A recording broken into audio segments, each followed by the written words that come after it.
so I punt against the Bears, right? So I close my eyes and I can see Mike Singletary, Otis Wilson, Wilbur Marshall, Richard Dent, Steve McMichael, Dan Hampton, and Fridge Perry. I can see them like they're right here. You know why? Because all day they were right here. It's the story of my day. So I throw here. So we get out. We got a 7-0 lead. We're leading 10-0. So we kicked the ball away from Willie Gault 3 times. So we kicked the ball away from Willie, and I'm standing on the sideline. So Wayne Severe, our coach, says, "Well, you got a 10-point lead. Let's kick the ball to Willie." I'm standing there. Willie catches it, and Willie's running and he's running. Oh, he doesn't have to run anymore. He's in the end zone. Touchdown. Scores 10-7. On that play, our punter, who's also our punter, tears a thigh muscle. We don't have a punter. So Coach gives. We go get the ball back. We run out. Ball's on the 13-yard line. Run a running play, 2 yards. Take it down to 18-15. I look to the sidelines, and Joe is signaling a pass. So I throw this one into the ground. I throw the next one because I'm the punter. Right. I'm now the punter. So I walk up to him. I says, he says, "I don't know what to do. I don't have a punter, so I can punt." He says, "You can what?" This shit I can punt. Drop the ball, raise your foot, piece of cake. Right. It's fine. Next week, punt, you punt. Okay. And he tells the stories different than I do. I like my version. Okay. So we get out there. So now it's 4th and 8 from the 15.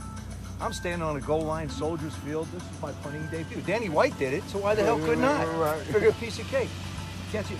I have a picture. My knee is bent like this, and the ball is actually in the picture over here. The ball is 16 yards. They took over on the 16, and the final score was 42-10. So we're going in, and I'm trying to hit Clint Didier on a little out route in the end zone.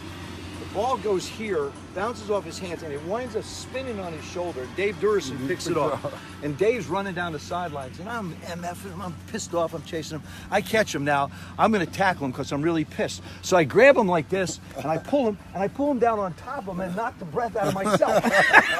So it compounds my frustration. Right. You're kidding me. Oh, what a day that was. Oh, my gosh. Yeah, but I'll tell you something. The '85 Bears, that Bear football game. Let me tell you something. The key to that whole thing. You guys spanked us 2 years back to back after that. But you know why? Because we figured out how to run the football against the 46. When that 46 was so new. I mean, it looked like an 8-man front with the two guys, the two linebackers at the line, the nose. You kicked down. The nose and guards were covered. Right. So you got, and then Dave played right here.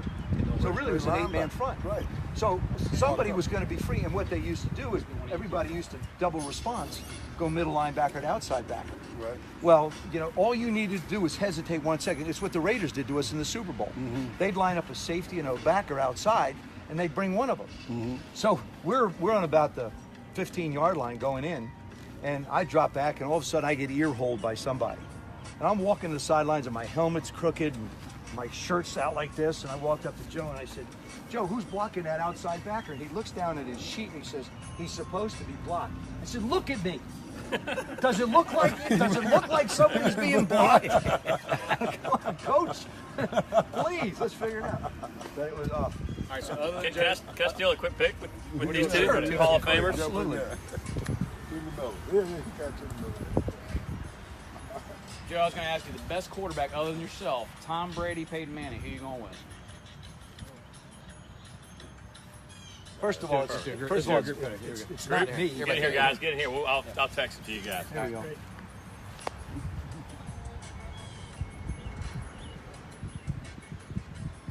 I think Tom's the greatest of all time because for years, Peyton's last world championship was not about Peyton. It was about the Denver defense. Right. Peyton managed his way to his last world championship because he couldn't throw anymore. Right.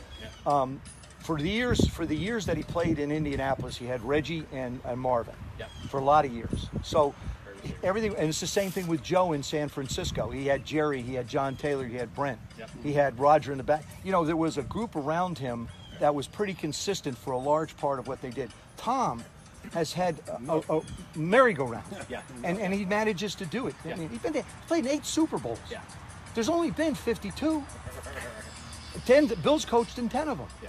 I mean, it's you have to take into consideration how difficult. And Richard knows it better as well as I do, not better, but you have to understand how hard it is and how tough it is, and the level of competition when you get to the Super Bowl. Yeah.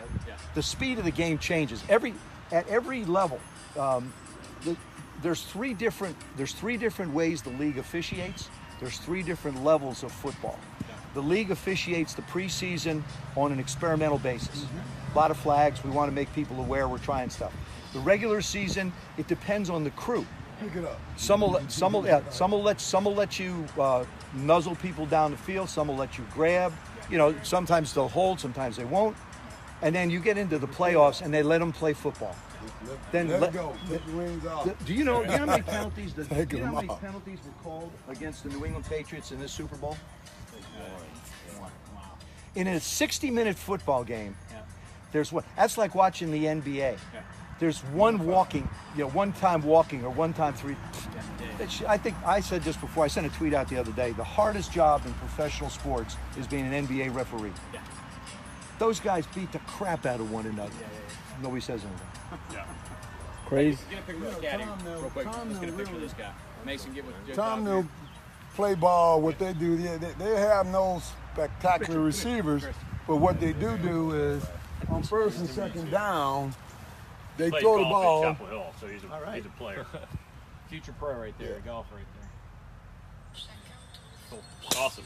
Thank you very much. So, Thank you. So what the Patriots does is they don't play that way. They play this way.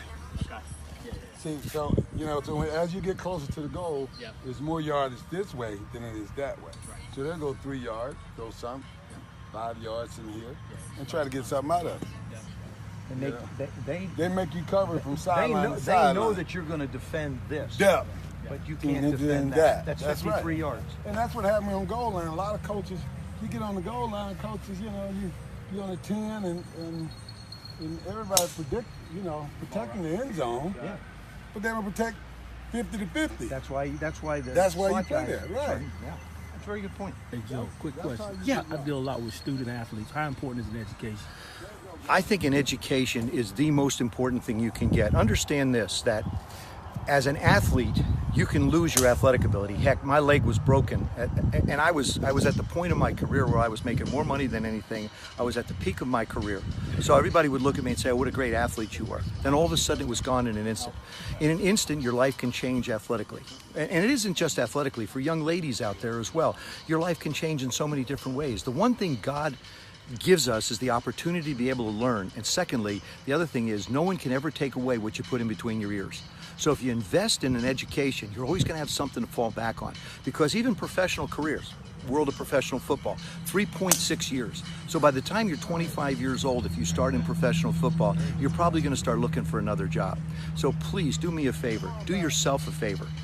Work on your education, get a good education beneath you, get a good Bible course behind you, because the good Lord's going to help you so much. But believe me, the education is so much more important than anything you can do athletically. Appreciate you, Coach.